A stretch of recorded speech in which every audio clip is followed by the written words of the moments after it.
Hi, hope everyone's doing well. This is going to be a quick video on debugging. I'll talk about what that is in just a second. I am actually sending this to both of my classes, and so it's a little more tailored toward the data science class, but a lot of the syntax is the same for generating plots of networks, and so I think it'll be useful for both classes. So let me show my slides. So I will put this up for both classes. I'll make this our markdown file available as well as this HTML file.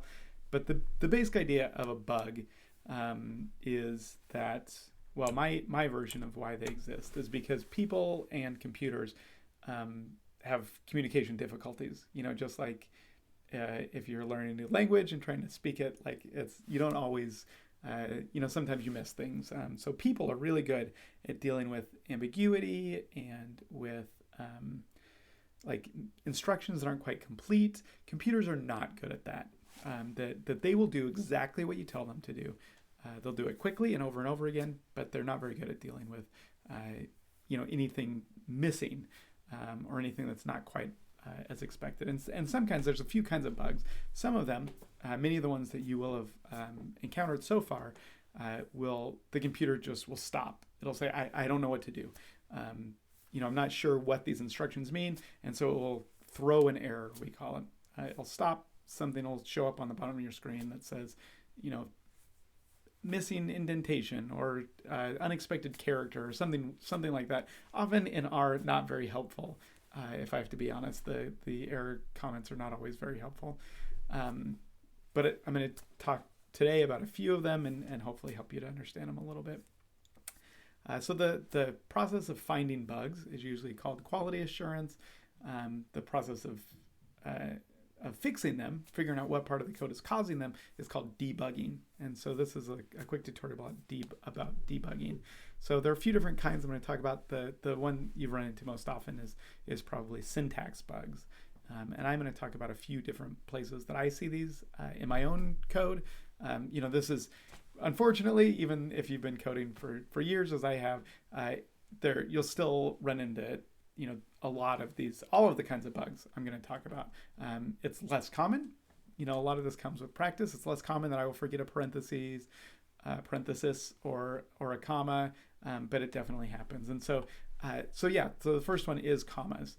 That commas are required in lots of places in our code, and it's pretty easy to forget them. And so in this first one, if you run this, you can copy and paste it and run it. It will tell you that there's an unexpected symbol. It sort of is a little helpful. It tells you that it kind of copies and pastes this size and replaces, and so it's somewhere around there is where the error is. But the computer doesn't know what went wrong or how to fix it. It just knows there's something it wasn't expecting to see. And so how do we fix this? It's actually pretty simple. We just have to add a comma. So each of these parameters to this function, so the function sample actually takes a random sample of like a list of things, a vector in this case. And each parameter has to have a comma in between it. This is also common if you are writing down a list of values or a vector of values, and you might forget to put a comma in between each one. So missing commas are really easy to happen and kind of hard to spot. Okay, missing parentheses is the next one. So again, I would encourage you to copy and paste this, pause the video for a second, and see if you can fix it. See if you can figure out where the bug is, and see if you can fix it. And I'll give you a second to pause the video. Okay, welcome back. So the R in this case, when we run this, tells us this is an incomplete expression, which is great, but where is the incomplete expression? I'll talk in a second about how to format code to make it easier to find. In this case, it is the problem is that we don't have another parentheses here. It's kind of as simple as that we don't close that geom point with another parentheses. Okay, so that's sort of a subset, just a missing parenthesis, but nested parentheses cause some other issues. I mean, that's commonly where you'll have these problems, is when you're nesting. In other words, you're sort of like this is happening inside of this is happening inside of this, and it's possible to have sort of multiple levels deep of parentheses. And so this is, again, I would encourage you to run this code, see if you can find where the problem with the parentheses is, and pause the video for a second. Okay, welcome back. So hopefully you found it. Here, the error message is not nearly so helpful, and it wasn't even that helpful before, but it says something about stat_smooth, and stat smooth isn't even in our code. So what is it talking about? Well, it's actually talking about, if we do some detective work, geom smooth, we might intuit that this has something to do with stat smooth, and it does. And it says that it's missing the x aesthetic. And so what is the x aesthetic? That's the x-axis. So right here, we're supposed to be setting the x aesthetic equal to CTY. And so what is going on here? Oh, okay. So the problem is that this AES starts here, right? So here's the starting paren, and it ends right here. And we might have missed that because this is also a mathematical operation. It might have parentheses around it to help with order of operations and things like that. And in fact, this does have parentheses here so that we do the subtraction before we do this division.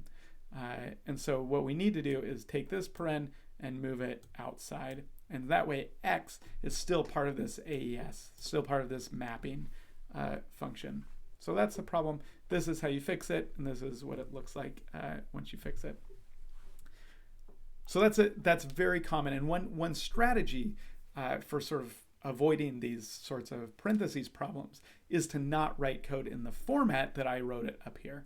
I intentionally made it confusing. It's like one line has what, like, I don't know, 8 different parentheses. And so a good way to miss out on those problems is that R will actually it ignores white space for the most part, and so you can have you can push enter and have new lines that delineate different parts of your code. I mean, it doesn't totally ignore it. So for example, if you put a space between H and WY in highway, then obviously you'd have trouble. So I'll step that back a little bit. There are places where you can add new lines and it makes code much more readable. That's a more correct statement.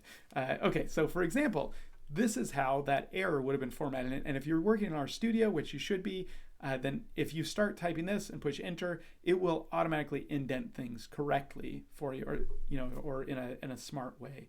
And so as you write your code, if you just push enter, it'll indent things correctly. And in fact, if you had been writing this code the way we did up there and put this paren in the wrong place, when you push enter, X, this will close this AES parentheses and put X back one level. So instead of being right in line with Y, which is where we expect it, which is where we want it, because we want it to be part of this mapping, it'll move back. And so so we can know that it's like one quick way of spotting a bug is that, like, why did that indent to the wrong level? If we'd written it correctly like this, then when we pushed enter at the end of this line, then X would be lined up exactly where we'd expect, right in line with Y. And so that's another way that these the formatting can really help you to identify errors. And any time you have sort of these long, confusing lines, I think this is a good practice to put arguments, like the arguments to AES, the parameters to a function we call arguments, to put those on their own line. And that way you can sort of see what's going on in a much easier fashion. Okay, so then this works again. So I think that covers a lot of the kind of bugs that you're going to be finding. So think about parentheses, think about commas, think about typos, and whether something is sort of inside or outside. Misspellings of functions. All those sorts of things are pretty common types of bugs that just take a little bit of work to figure out. Okay, the other thing I want to talk about really quick is data bugs, which I'm calling data bugs. So bugs where the data itself is not what you think it is. And there are a few ways that this can happen. One, in R for Data Science, they give the example. They use this data set of flights from New York, and they give the example. If you remember, mutate creates a new variable. This one, so I did this, but the idea, the claim, if we're just looking at this data, it's flights from New York City, and there's these three different variables. One is called R time for arrival time, dep time for departure time, and air time for the time in the air. And we might assume that air time should be equal to arrival time minus departure time, right? So if you take the time you arrived minus the time you departed, bada bing, bada boom, you have the time you were in the air. And so the first thing to do is to check this, right? And so mutate creates a new variable, which I just called arrival departure diff, r dep diff, which is arrival time minus departure time. And then a simple way to do this is to plot it. So to plot air time along one dimension and this r dep diff along the other. And if it really is the same, then it should just be right like a straight line at a 45-degree angle if those are always the same. And so, oh, that's nice that they, oops, I'll have to fix that formatting. Obviously that's not what we see. This is what happens when you plot it. And there are a bunch of problems. There are a bunch of problems that are assumptions about what the data look like would lead us where it would lead us astray.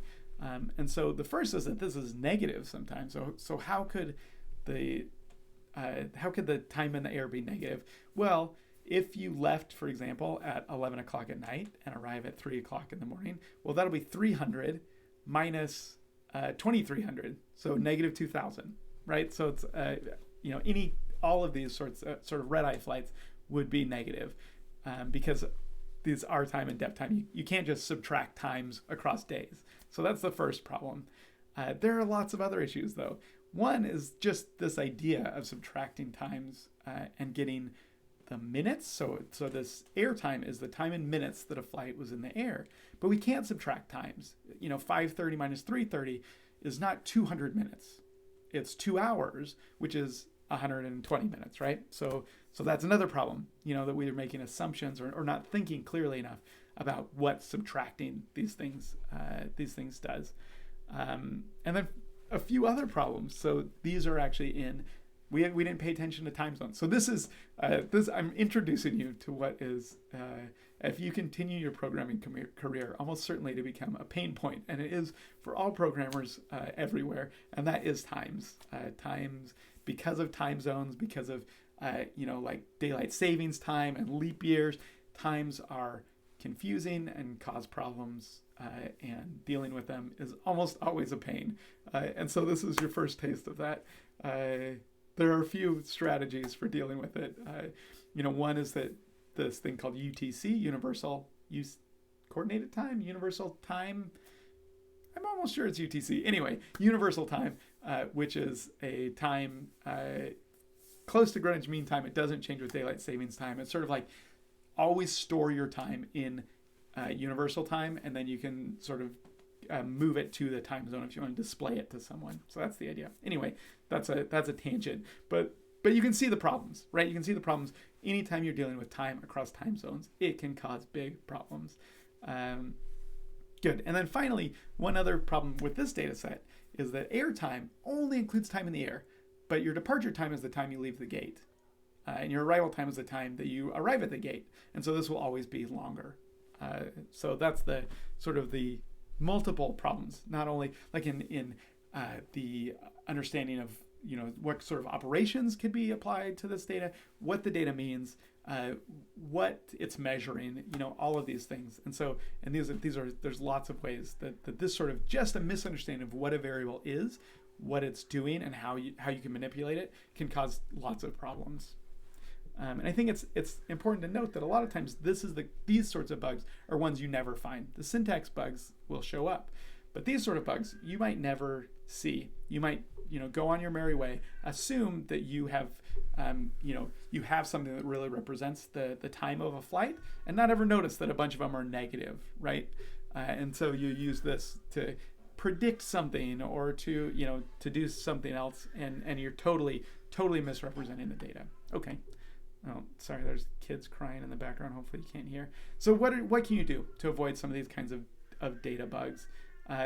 Look at the data. That's a big part of it. I'm going to come back to this idea. And here are some tools for doing this. Head shows you the first first 6 rows for Tibbles. Summary shows you summary data for each of them. For numeric variables, it shows you the min, median, first quartile, mean, etc. A bunch of measures of it. It shows you the NAs, so it shows missing data. So this is for each column.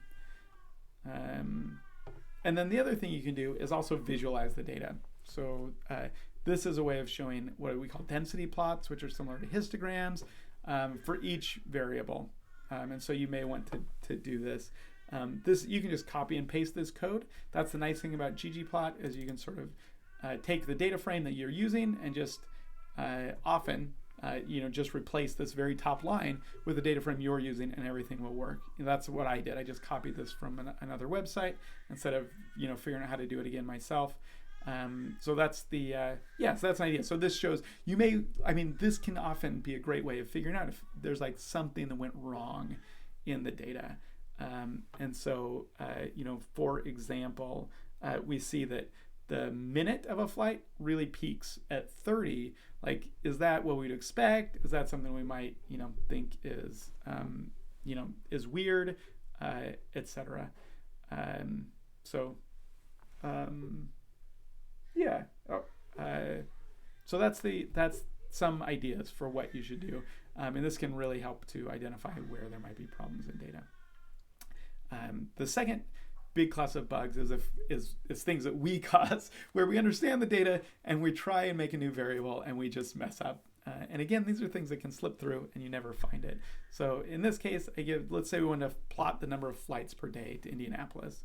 And so we take these flights, we filter to Indianapolis, we make a new variable that's a date time by combining the year and the month and the day together. We group it by that. We count. So this is a cool little function. This in function is the number of members of a group. And so we've grouped it so that all the flights by date time are in one group, and then we count them, and then we plot it. So y is equal to the count, x is equal to the date time, and we draw a line for that. Okay, and this is what it looks like. Yeah, it looks reasonable. If we just looked at this, we could say, okay, there weren't very many flights to Indianapolis, and then they really peaked. But then lately, toward the end, there were like way fewer flights to Indianapolis. For some reason, they just stopped flying from New York to Indianapolis. We might start thinking about why might that be? What are some of the factors that might cause this shape? But if we look a little closer, we see that this date time variable on the x-axis goes from 2020 to about 2055, which should cause us to pause because these flights are supposed to be from 2013 and not in the future. So something went wrong. And so the problem is right here. So again, R did not tell us this, right? The only reason we saw this is because we visualized it. If we had just saved this to a data frame, we might never have noticed. So the problem is right here. We can't just add together year, which is a number in this data set, and month, which is a number, and day, which is a number. If we add those together, 2013 plus 01 plus 01 is 2016, right? And so we can't just, that obviously does not work. And so what we need to do instead is turn this into a date object. And so this is how you do that. So there's, I loaded the library Lubridate, which is part of the tidyverse. I'm almost positive. And then it has this thing called makeDate, which is great, right? It's a function that does exactly what we want, and it turns it into something that R understands as a date. So that's the idea, and we just pass it the year, the month, and the day into this, and now we have a new variable called date time, and the rest is exactly the same. So now it works, and we can see this is the flights per day, and this looks reasonable. It's kind of, again, it might make us question some things. We might wonder if there's some missing data, like why is this one weird day in July so low? Why is this day in May so high, etc. So, but it looks like it's probably doing about what we want. So there are a few approaches for dealing with this. I'm really regretting not closing my bedroom door. I hope you don't hear the crying baby too loudly. So the Nick Huntington Klein gives this advice. He says, always look directly at the data. Think about what you want the data to look like. Think about how to take information from where it is and where you want it. And after every step, look at the data to make sure it's doing what you want it to. And this applies to really complex transformations. Like sometimes we have to go from data that's in a different format and try and change the format, etc. But it also applies to these sort of simple transformations.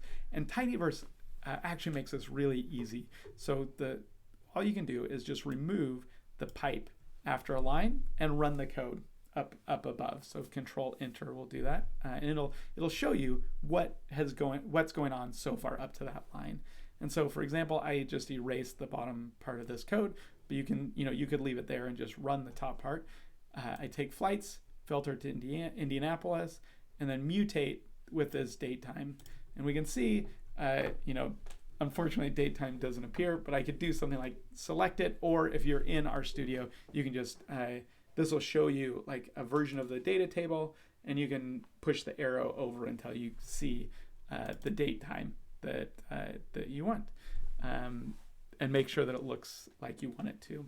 And in this case, it does. It looks great. So those are kind of some basic ideas and some approaches to dealing with and finding bugs in R.